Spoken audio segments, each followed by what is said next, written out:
Every hierarchy has a secret language, and self-respect is the dialect that separates kings from peasants. The moment you understand this, everything changes. The social ladder you've been struggling to climb suddenly becomes your playground, not your prison. Machiavelli wrote that men judge more by their eyes than by their hands. What he meant was brutal in its simplicity. People don't measure your worth by what you've actually accomplished. They measure it by how you carry yourself, how you speak, how you command space without apology. Your self-respect becomes the lens through which others see your value, and that lens determines where you sit in every room you enter. You felt this truth even if you've never named it. Walk into any office, any party, any gathering, and watch. The person everyone gravitates toward isn't necessarily the smartest or the most accomplished. It's the one who treats themselves like they matter. Their posture says they belong. Their silence says their words have weight. Their presence says the room is better because they're in it. That's not arrogance. That's weaponized self-respect. But here's where most people get it wrong. They think self-respect is about feeling good about yourself. They think it's some warm, fuzzy concept about self-love and positive affirmations. They're dead wrong. Self-respect in the context of power is cold, calculated, and strategic.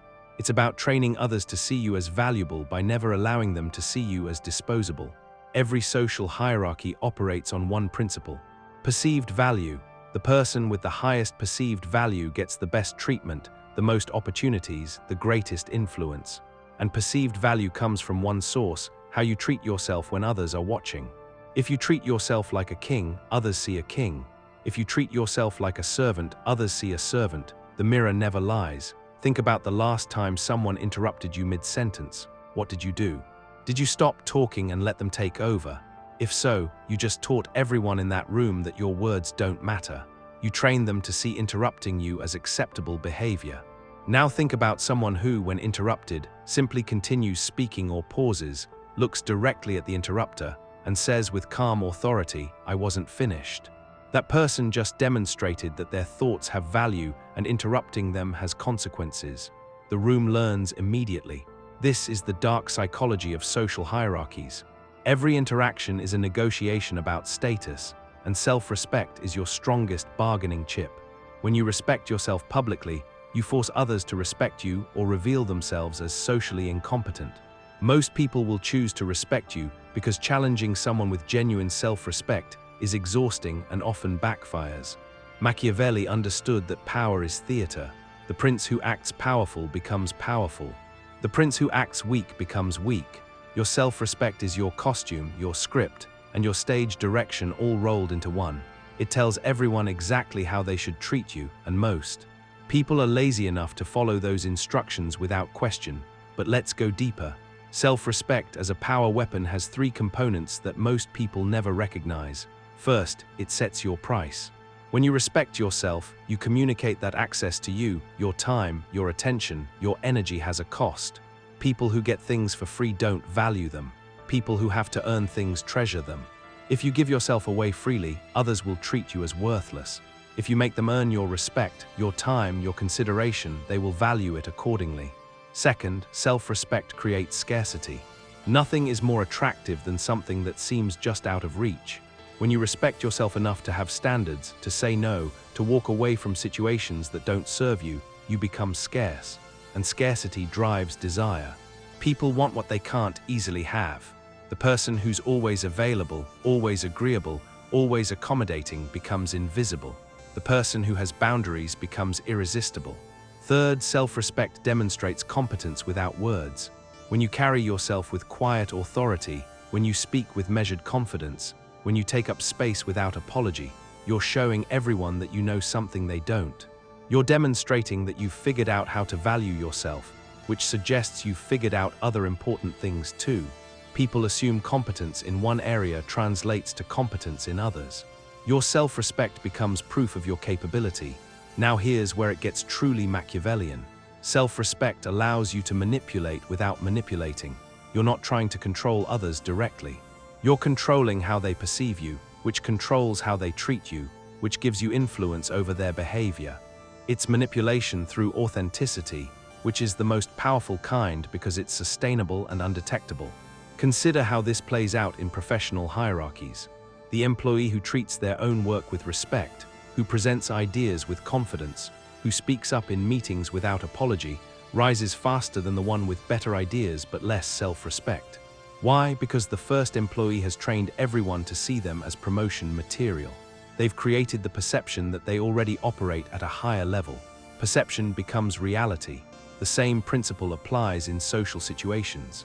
The person who treats their own opinions as valuable, who doesn't laugh at jokes they don't find funny just to fit in, who doesn't agree with everything just to be liked, becomes the person others want to impress. They've positioned themselves as the judge rather than the judged. They've flipped the script so that others are seeking their approval instead of the other way around. But here's the crucial distinction that separates true self-respect from empty arrogance. Self-respect is earned internally and displayed externally. Arrogance is the opposite. It's performed externally to compensate for internal emptiness. True self-respect comes from actually respecting yourself, from living according to your own standards, from doing the work to become someone worth respecting. When that internal foundation is solid, the external display becomes natural and unshakable. This is why fake confidence always crumbles under pressure. It's a performance without substance. But genuine self-respect, the kind built on real standards and real achievement and real boundaries, becomes stronger under pressure. It's tested and proven rather than exposed and shattered. Machiavelli wrote that it's better to be feared than loved if you cannot be both. Applied to self-respect, this means it's better to be respected than liked if you cannot be both. Most people prioritize being liked, which makes them weak. They'll compromise their standards, ignore their boundaries, and sacrifice their dignity for approval. The person who prioritizes being respected might not be everyone's favorite, but they'll never be anyone's victim. You can see this principle in action everywhere once you know what to look for, and it's absolutely fascinating how consistent these patterns are across all human interactions. Take the workplace, for instance. The manager who's liked by everyone but respected by no one struggles to get things done, and you can spot them from a mile away. They're the ones constantly trying to be everyone's friend, making jokes to deflect tension, saying yes to every request, and avoiding difficult conversations at all costs.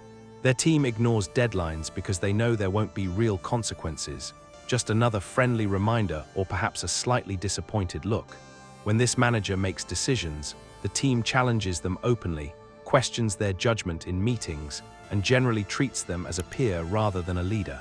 They've sacrificed their authority on the altar of being liked, and the result is chaos disguised as a fun, relaxed work environment. Contrast this with the manager who's respected, even if not everyone likes them personally. This person gets compliance, cooperation, and results because their team understands there are standards and expectations that will be enforced. They're not cruel or unreasonable, but they're clear about boundaries and consistent in maintaining them. Their team might not invite them to happy hour or share personal gossip, but they'll move mountains when asked because they recognize competence and leadership. When this manager speaks, people listen. When they set a deadline, it gets met. When they make a decision, it gets implemented without endless debate or passive resistance. The respect they command translates directly into their effectiveness as a leader. The same dynamic plays out in personal relationships with even more profound consequences for your happiness and fulfillment. The person who respects themselves enough to have standards, who won't tolerate being treated poorly, who expects basic courtesy and consideration, who knows their worth and isn't afraid to walk away from situations that don't serve them, attracts partners who meet those standards. They create a natural filter that screens out people who aren't willing to invest real effort. Their standards become a beacon that draws in others who also value quality relationships and mutual respect. On the flip side, the person who has no standards, who's grateful for any attention regardless of how minimal or inconsistent, attracts people who give the minimum effort because that's all that's required. These individuals often mistake their desperation for kindness, their lack of boundaries for being easygoing, and their willingness to accept scraps for being understanding. But what they're actually doing is training others to treat them poorly. They're sending a clear message that their time, energy, and emotional well-being have no value, and people believe them. Your self-respect sets the bar for how others treat you in every relationship, romantic, platonic, professional, or familial. It's not negotiable, and it's not something you can fake or manipulate. People sense it instantly, and respond accordingly. Now let's talk about the tactical application of self-respect in social hierarchies, because understanding this can transform every interaction you have for the rest of your life. First, understand that every social group has unspoken rules about status and value, and these rules are being communicated and reinforced constantly through micro-behaviors, body language, tone of voice, and social positioning. Most people are completely unconscious of this process, which puts them at a massive disadvantage. Your job is to position yourself as high value from the moment you enter any group, and this positioning happens in the first few seconds of any interaction. This doesn't mean being loud, demanding attention, or trying to dominate conversations like some kind of social bulldozer. That behavior actually screams insecurity and desperation for validation. Instead, it means carrying yourself like someone who belongs, like someone whose presence adds value to the room simply by being there. It's the difference between pushing your way to the center of attention and naturally drawing people toward you through your energy and presence. When you walk into a room, your posture should communicate confidence, not the fake, puffed-up kind that looks like you're trying to convince yourself as much as everyone else, but the quiet assurance of someone who knows their worth and doesn't need external validation to confirm it. This means standing tall without being rigid, moving with purpose without rushing, and occupying space without apologizing for it. Make eye contact when you greet people, not the darting, nervous glances of someone who's afraid of being seen, but the steady, warm gaze of someone who's genuinely present and engaged. Take up appropriate space wherever you are. Don't shrink into corners, hunch your shoulders, or fold in on yourself as if you're trying to disappear. Don't apologize for existing, for speaking up, for having opinions, or for taking up the space you naturally occupy. You belong wherever you choose to be, and your body language should reflect that truth. This isn't about being aggressive or imposing. It's about being comfortable in your own skin and confident in your right to exist fully in any space you enter. When you speak, speak with intention and purpose, understanding that your words are a reflection of your inner state and a powerful tool for establishing your position in any social dynamic. Every word that leaves your mouth should carry weight and meaning, not because you're being overly serious or formal, but because you respect both yourself and your listeners enough to offer something of value when you contribute to a conversation. This means thinking before you speak, choosing your words carefully, and ensuring that what you're saying adds something meaningful to the interaction. Don't fill silence with nervous chatter, random observations, or meaningless small talk just because the quiet feels uncomfortable. This is one of the biggest mistakes people make in social situations. They interpret silence as something that needs to be fixed or filled, when in reality, comfortable silence is often a sign of confidence and social mastery. Silence is not your enemy. It's a tool of power that allows space for deeper thoughts, more meaningful exchanges, and genuine connection. Those who feel compelled to fill every moment with sound are revealing their anxiety and insecurity to everyone around them, broadcasting their discomfort with themselves and their desperate need for constant validation through verbal engagement. Master the art of the meaningful pause, the thoughtful silence, the comfortable quiet that demonstrates your security with yourself and your lack of need to perform for others' approval. This single skill will set you apart from 90% of people in any social situation and establish you as someone of substance and depth. Pay careful attention to how you frame your statements.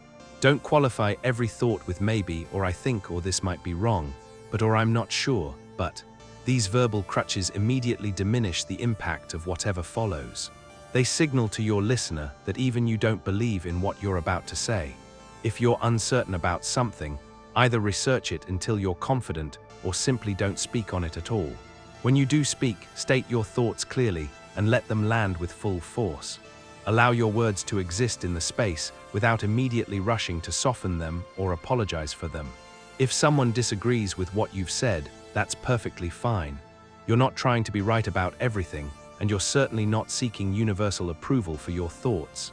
What you're doing is demonstrating that your thoughts have weight and deserve serious consideration. You're showing that you've put genuine thought into your position and that you stand behind it. This doesn't mean you're inflexible or unable to change your mind when presented with better information.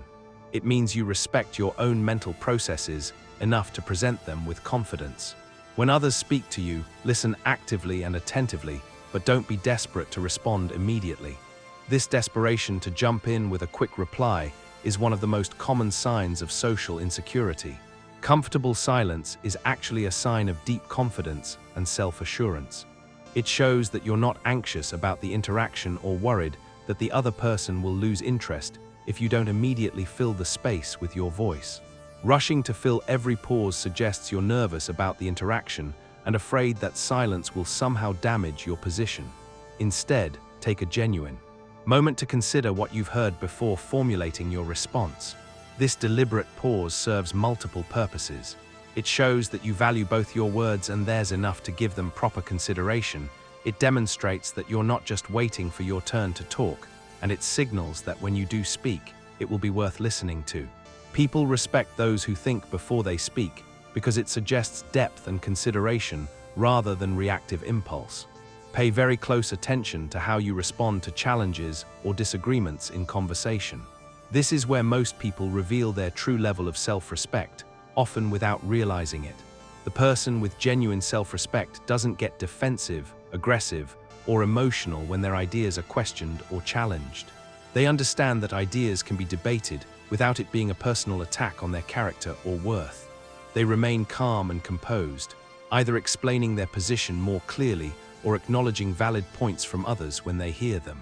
Getting visibly rattled, defensive, or aggressive when someone opposes your viewpoint signals deep insecurity and low self-respect. It tells everyone watching that you're not confident enough in your position to defend it rationally and that you take intellectual disagreement as personal assault. Staying composed and thoughtful during challenges signals inner strength and genuine confidence in yourself, regardless of whether your specific position on this particular topic is ultimately proven right or wrong. Notice very carefully how you handle both compliments and criticism, because both are actually tests of your self-respect, though most people don't realize this. When someone compliments you, accept it graciously without deflecting, downplaying, or immediately redirecting attention elsewhere. Don't say things like, "Oh, this old thing," or "I just got lucky," or "anyone could have done it." These responses suggest that you don't actually believe you deserve the recognition you're receiving. If you truly know your worth, then acknowledgement of it isn't surprising or uncomfortable, it's simply accurate. Handle criticism by evaluating it objectively rather than emotionally. If the criticism is valid and constructive, acknowledge it openly and use it as an opportunity to learn and improve. This shows strength, not weakness. If the criticism is unfounded, petty, or malicious, dismiss it without getting emotional or defensive. Your worth isn't determined by others' opinions, whether those opinions are positive or negative. You have an internal compass of your own value that doesn't fluctuate based on external validation or condemnation.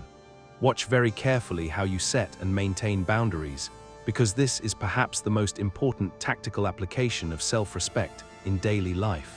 When someone asks for your time, your help, your resources, or your energy, don't automatically say yes out of habit or a desire to please. Pause deliberately. Consider whether this request genuinely aligns with your priorities, values, and current capacity. If it doesn't serve your interests or theirs in a meaningful way, decline politely but firmly. You don't need to justify your boundaries with elaborate explanations or apologize for having them in the first place. Your boundaries are not suggestions or starting points for negotiation. They're firm limits that reflect your self-respect and your understanding of your own worth. When you consistently maintain these boundaries, people learn to respect them automatically. When you constantly compromise or negotiate them away, people learn that your boundaries are flexible and that persistence or pressure will eventually wear you down. When someone treats you disrespectfully, address it immediately and directly rather than hoping the behavior will stop on its own or that ignoring it will make it go away. It won't. Each unchallenged act of disrespect teaches that person and everyone else watching that disrespecting you is acceptable and consequence-free. A simple "I don't appreciate that tone" or "that comment was inappropriate" delivered calmly, but firmly re-establishes your boundaries and reminds everyone present of your standards. The key is to address disrespect early, when it's still small and manageable, rather than waiting until it escalates into something major. Small slights that go unchallenged tend to grow into bigger problems. People test boundaries gradually, and if they find that you don't defend them, they'll push further and further until the disrespect becomes blatant and damaging. Here's something most people completely miss about social and professional hierarchies.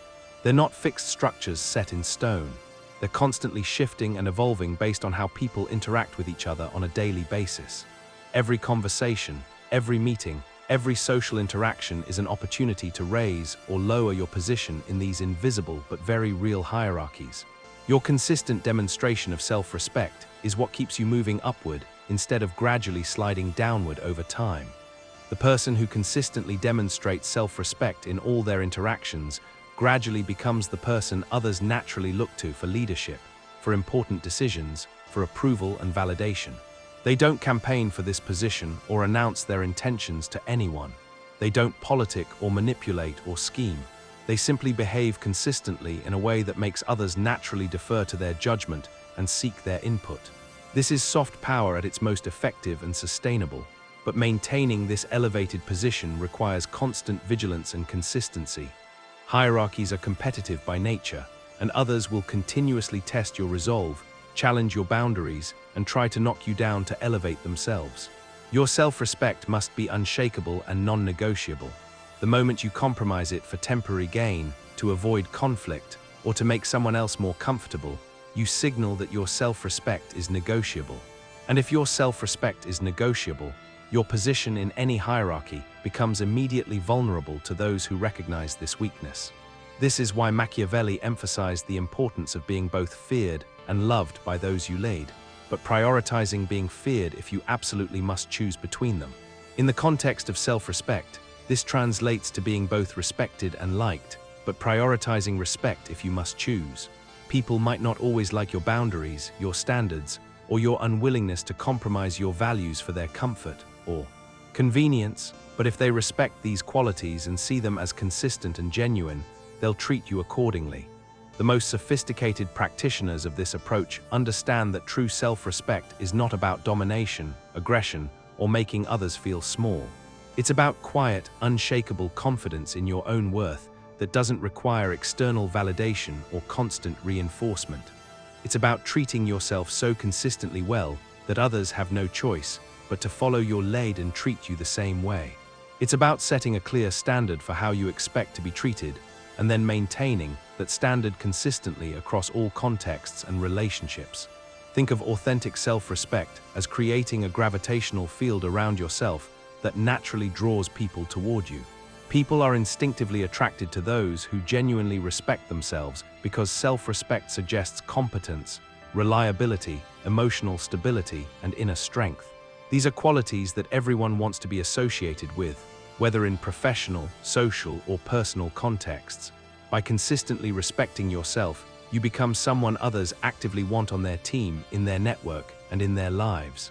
The beauty of this approach is its long-term sustainability and authenticity. You're not exhausting yourself trying to impress others or constantly managing your image and reputation. You're not putting on a performance or maintaining a facade that requires constant energy and attention. You're simply being consistent in how you treat yourself and allowing others to draw their own conclusions about your worth. Most people will naturally conclude that you're someone worth respecting, and they'll adjust their behavior toward you accordingly. There's also a crucial defensive aspect to this strategy that most people overlook. People who don't respect themselves consistently become natural targets for manipulation, exploitation, and various forms of abuse. They unconsciously signal through their behavior that they'll accept poor treatment, so they inevitably receive it. By respecting yourself publicly and consistently, you deter those who might otherwise try to take advantage of your perceived weakness or desperation. You make yourself a much harder target, so predators and manipulators naturally look elsewhere for easier prey. This doesn't mean you become cold, distant, or unapproachable in your interactions. Self-respect and genuine warmth aren't mutually exclusive qualities. You can be kind, generous, helpful, and supportive while still maintaining your standards and boundaries. In fact, people often appreciate and value kindness much more when it comes from someone who doesn't give it away indiscriminately to anyone who asks. Selective kindness carries more weight than universal people-pleasing. The key principle underlying all of this is intentionality in every interaction and decision. Every conversation should reinforce your self-respect rather than undermine it. Every decision you make should align with your core values rather than compromise them for temporary convenience or approval. Every boundary you set should be maintained consistently rather than negotiated away when someone applies pressure. This consistency over time is what builds your reputation as someone who knows their worth and won't accept less than they deserve. As you begin practicing this approach consistently, you'll start noticing subtle but significant changes in how others interact with you. They'll seek your opinion more frequently and take it more seriously when you offer it. They'll include you in important conversations and decision-making processes. They'll treat your time as genuinely valuable and your thoughts as worthy of serious consideration. These changes might be subtle at first, but they compound dramatically over time as your reputation for self-respect becomes established. You'll also notice that certain people become noticeably uncomfortable around you as you develop genuine self-respect. These are usually people who have benefited from others having low self-respect, people who rely on manipulation, guilt, pressure, or exploitation to get what they want from relationships. Your consistent self-respect threatens their usual strategy and makes their tactics ineffective, so they'll either adapt to treating you with appropriate respect or they'll distance themselves from you entirely. Either outcome serves your long-term interests. The ultimate goal of this approach is to reach a point where respecting you becomes completely automatic for others. They don't consciously think about whether or not to respect you. They just naturally treat you as someone valuable and worthy of consideration because that's the consistent message you've communicated through your behavior over time. This is when self-respect becomes truly powerful, when it works for you without requiring conscious effort or constant vigilance on your part. Remember that hierarchies exist everywhere in human society. In your workplace, your social circles, your family dynamics, your community organizations, and every other context where people interact regularly. The fundamental principles remain exactly the same regardless of the specific setting. Respect yourself consistently and publicly, maintain your standards and boundaries without apology, and allow others to draw the obvious conclusion that you're someone worth respecting and treating well. This approach isn't about being perfect or never making mistakes or having bad days. It's about how you handle yourself in all situations, including and especially when things go wrong or when you're facing challenges. The person who maintains their composure, dignity, and self-respect, even during difficult times, demonstrates the kind of unshakable inner strength that commands lasting respect from others. Machiavelli understood that true power is not just about what you can do to others, but equally about what you won't allow others to do to you. Your self-respect functions as both your shield and your weapon in the constant, subtle negotiations of social hierarchy that happen in every human interaction. Use it wisely and consistently, and you'll find that the world treats you exactly as you've taught it to treat you through your own example. The choice is always entirely yours to make. You can continue accepting whatever treatment others decide to give you based on their mood, their agenda, or their assessment of what you'll tolerate. Or you can take complete control by demonstrating exactly how you expect to be treated through your consistent self-respect.